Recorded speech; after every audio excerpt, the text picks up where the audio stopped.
Ինչ է պատահել։ Ինչի արդիվ է այս ուրախությունը։ Եղբայրդ վերադարձել է։ Հակոբը։ Նա հարստացել է։ Ոչ, ընդհակառակ։ Ինչ։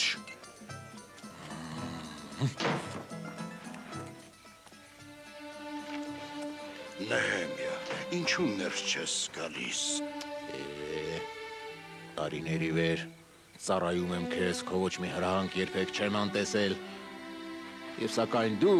նույնիսկ մի ուլ չտվեցիր ինձ, որ ուրախանայի բարեկամներիս հետ։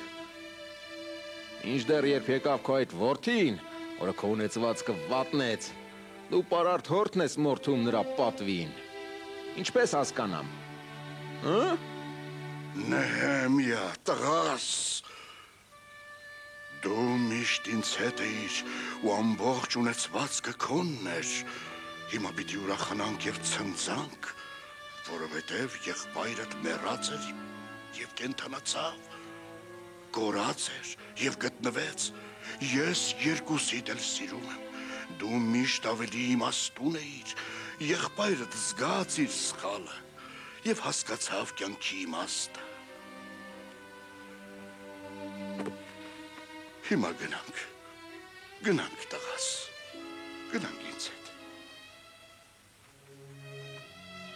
Կորած մարդիկ նրանք են,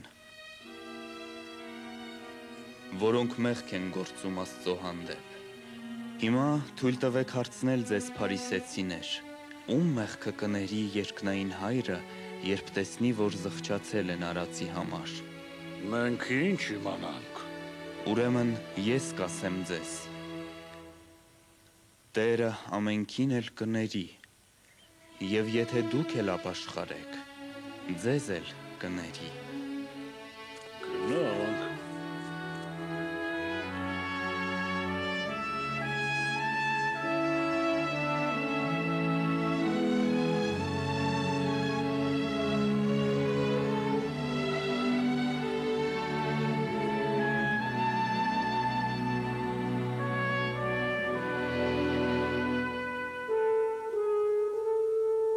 Ֆիլմը կրկնօրինակել է Գիրք գրող ստեղծագործական խումբը Previs ձայնագրման ստուդիայում։ Մեր հասցեն Երևան Ալեք Մանուկյան 5, Ռադիոտուն, հոգևոր ծրագրերի բաժին։ Կիև 252 001, Աբոնետային արկղ 172, Էմանուիլ։